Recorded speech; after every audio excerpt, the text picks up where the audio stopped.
بانی سلسلہ احمدیہ حضرت مرزا غلام احمد صاحب کی نظر میں ختم نبوت اور عین پاکستان کی 1974 کی ترمیم پیش کردہ ڈاکٹر زاہد عزیز، احمدیہ انجمن اشاعت اسلام لاہور، UK، جنوری 2023۔ لقب خاتم النبیین کا حضرت مرزا صاحب کا اپنا ترجمہ: ما کان محمد ابا احد من رجالکم ولکن رسول اللہ وخاتم النبیین وکان اللہ بکل شیء علیما۔ سورہ الاحزاب آیت نمبر 40۔ یہ قرآن کریم کی وہ آیت ہے جس میں محمد مصطفیٰ رسول اللہ صلی اللہ علیہ وسلم کو خاتم النبیین قرار دیا گیا ہے۔ اس کا اردو ترجمہ بانی سلسلہ احمدیہ حضرت مرزا غلام احمد صاحب نے اپنی کتاب ازالہ اوہام میں یوں دیا ہے: محمد صلی اللہ علیہ وسلم تم میں سے کسی مرد کا باپ نہیں مگر وہ رسول اللہ ہے اور ختم کرنے والا نبیوں کا۔ صفحہ 614۔ یہاں آپ نے خاتم النبیین کا ترجمہ خود اردو میں کیا ہے: ختم کرنے والا نبیوں کا۔ اس ترجمہ میں غالباً آپ کا اشارہ ایک حدیث کی طرف ہے جو صحیح مسلم کتاب المساجد میں ہے، جس میں حضرت صلی اللہ علیہ وسلم فرماتے ہیں کہ مجھے تمام دیگر انبیاء پر 6 باتوں میں فضیلت دی گئی ہے، اور چھٹی کو آپ اس طرح بیان کرتے ہیں: میں تمام انسانیت کی طرف بھیجا گیا ہوں اور نبیوں کو میرے پر ختم کیا گیا ہے۔ عربی میں ختمہ بیان نبیون۔ کیا وہ عظیم خادم اسلام تھا حضرت مرزا غلام احمد، جن کی ہر بنیاد قرآن اور حدیث پر تھی۔ اس ترجمہ کے بعد حضرت مرزا صاحب لکھتے ہیں: یہ آیت بھی صاف دلالت کر رہی ہے کہ بعد ہمارے نبی صلی اللہ علیہ وسلم کے کوئی رسول دنیا میں نہیں آ سکتا۔ عین پاکستان کی 1974 کی ترمیم۔ اب میں عین پاکستان کی ستمبر 1974 کی ترمیم کی طرف آتا ہوں۔ اس کے اردو متن میں شق 260 میں مسلمان ہونے کے لیے جو ضروریات تھیں ان میں ایک یہ ہے کہ وہ خاتم النبیین کی ختم نبوت پر مکمل اور غیر مشروط طور پر ایمان رکھتا ہو۔ آئین کے انگریزی متن میں مکمل اور غیر مشروط کو ایبسولوٹ اینڈ انکنڈیشنل کہا گیا ہے۔ حضرت مرزا صاحب کا ختم نبوت کا اقرار۔ مگر قابل ذکر اور دلچسپ بات یہ ہے کہ حضرت مرزا صاحب نے اسی قسم کے الفاظ میں ختم نبوت کا اقرار کیا ہے۔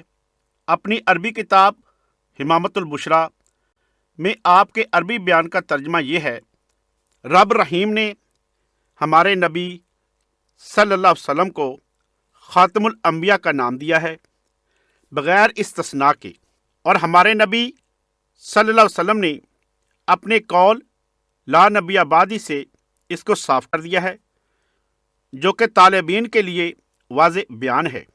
صفحہ 81-82۔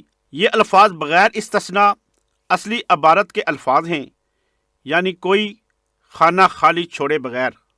پھر آپ اپنی کتاب ایام صلح میں لکھتے ہیں: ایسا ہی آپ نے لا نبی بعدی کہہ کر کسی نئے نبی یا دوبارہ آنے والے نبی کا قطعاً دروازہ بند کر دیا۔ صفحہ 152۔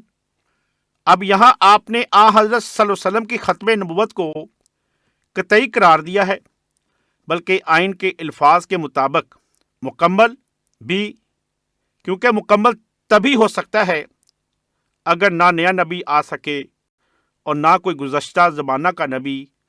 اسی کتاب میں آپ یہ بھی لکھتی ہیں کہ قرآن شریف میں ختم نبوت کا بکمال تصریح ذکر ہے اور پرانے یا نئے نبی کی تفریق کرنا یہ شرارت ہے۔ نہ حدیث میں نہ قرآن میں یہ تفریق موجود ہے۔ صفحہ 146۔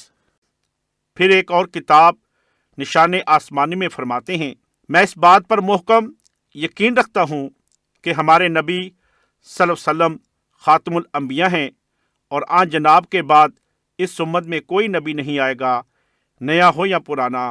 صفحہ 28۔ یہاں آپ نے اس کو نہ صرف اپنا یقین بلکہ اپنا محکم یقین بتایا ہے۔ ایک چوتھی کتاب بنام کتاب البریہ میں آپ لکھتے ہیں، آن صلی اللہ علیہ وسلم نے بار بار فرمایا تھا کہ میرے بعد کوئی نبی نہیں آئے گا، اور حدیث لا نبی آبادی ایسی مشہور تھی کہ کسی کو اس کی صحت میں کلام نہ تھا، اور قرآن شریف جس کا لفظ لفظ قطعی ہے اپنی آیت کریمہ ولیکن رسول اللہ و خاتم النبیین سے بھی اس بات کی تصدیق کرتا تھا کہ فی الحقیقت ہمارے نبی صلی اللہ علیہ وسلم پر نبوت ختم ہو چکی ہے۔ صفحہ 184۔ حال ہی میں پاکستان کے کسی سیاستدان نے اعلان کیا کہ یہ بات بار بار دہرانی چاہیے کہ آن سلم کے بعد کوئی نبی نہیں، مگر جس شخص کو جھٹلانے کے لیے یہ تجویز پیش کی گئی وہ تو آج سے 125 سال پہلے لکھ گیا کہ آن سلم نے بار بار فرمایا تھا کہ میرے بعد کوئی نبی نہیں آئے گا، اور ساتھ یہ بھی بتا گیا کہ آپ کا یہ قول انتہائی مستند ہے۔ آئین پاکستان انگریزی میں لفظ پروفٹ۔ پاکستان کے آئین کی 1974 کی ترمیم میں یہ بھی شامل کرنے کی کوشش کی گئی ہے کہ ایک مسلمان کسی ایسے شخص پر نہیں ایمان لا سکتا جس نے اپنے متعلق کسی بھی معنوں میں لفظ نبی استعمال کیا ہو۔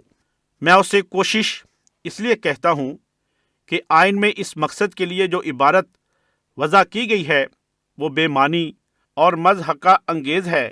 آئین کے انگریزی متن میں لکھا ہے کہ مسلمان وہ ہے جو ڈز ناٹ بلیو ان اور ریکوگنائز ایز اے پروفٹ اور religious reformer any person who claimed or claims to be a prophet in any sense of the word or of any description whatsoever after Muhammad, peace be upon him۔ مگر لفظ profit تو انگریزی زبان کا لفظ ہے جس زبان کا اسلام سے کوئی تعلق نہیں۔ انگریزی میں اس لفظ کو کوئی خاص مقدس مقام حاصل نہیں۔ مثلا ایسے ماہرین جو دنیاوی معاملات کے متعلق پیش گوئیاں کرتے ہیں، خاص طور پر دنیا کی تباہی کے متعلق، وہ پروفٹس کہلاتی ہیں۔ اور اگر مذہبی امور کو دیکھا جائے تو بائبل میں انگریزی میں ذکر ہے کہ بنی اسرائیل کے ایک بادشاہ نے 400 پروفٹس کو اکٹھا کر کے پوچھا کہ میں فلاں مقام پر قبضہ کرنے کے لیے حملہ کروں تو میں فتح یاب ہوں گا یا نہیں؟ ان سب نے جواب دیا کہ خدا تعالیٰ وہ زمین بادشاہ کے ہاتھ میں دے گا۔ مگر بائبل کے بیان کے مطابق خدا نے جان بوجھ کر ان تمام پروفٹس کے دلوں میں یہ جھوٹی خبر ڈال دی تھی تاکہ وہ بادشاہ حملہ کر دے اور جنگ میں مارا جائے۔ 1 کنگز چیپٹر 22۔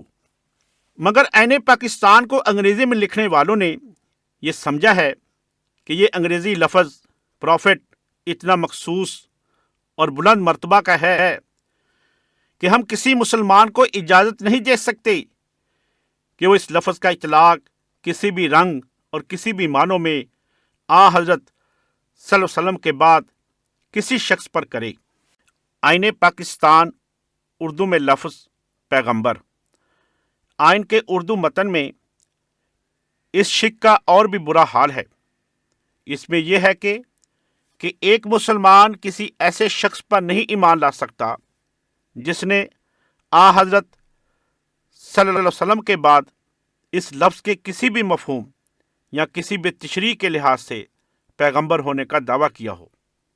اب دیکھیے کہ لفظ پیغمبر لفظ پروفٹ کی طرح نہ عربی زبان کا لفظ ہے اور نہ یہ کوئی اسلامی اصطلاح ہے، اور نہ ہی حضرت مرزا صاحب نے، جہاں تک میرا علم ہے، اپنی کسی اردو کی تحریر میں اپنے متعلق لفظ پیغمبر استعمال کیا ہے۔ یہ جو آئین میں لکھا ہے، اس لفظ کے کسی بھی مفہوم یا کسی بھی تشریح کے لحاظ سے اس سے صاف ظاہر ہے کہ اس شک کی مراد بعین ہی اور ایگزیکٹلی یہ لفظ ہے۔ ان کا اشارہ ایسے شخص کی طرف ہے جو اپنے آپ کو پیغمبر کہے اور ساتھ کہے کہ میں نے لفظ پیغمبر فلاں مفہوم میں استعمال کیا ہے، یا اس لفظ کی تشریح پیش کر دے۔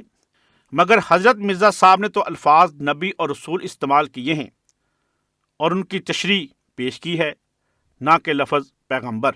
یہاں یہ بھی یاد رہے کہ جن لوگوں کا یہ عقیدہ ہے کہ حضرت عیسیٰ علیہ السلام دوبارہ اس دنیا میں تشریف لائیں گے، وہ کہتے ہیں کہ یہ تصور ختم نبوت کے منافی نہیں، کیونکہ حضرت عیسیٰ اپنی آمد ثانی میں نبی نہیں ہوں گے، مگر جب وہ آئیں گے تو یہ تو لازمی ہوگا کہ وہ اعلان کریں گے کہ میں وہی عیسیٰ ہوں جو پہلے بھی آیا تھا، یعنی وہ جو نبی اور رسول اللہ ہوا کرتا تھا، تو وہ یقیناً ایک مفہوم اور تشریح کے لحاظ سے اپنے متعلق الفاظ نبی اور رسول استعمال کریں گے، یعنی سابقہ نبی، اور پاکستان کے آئین کے مطابق مسلمان نہیں ہوں گے۔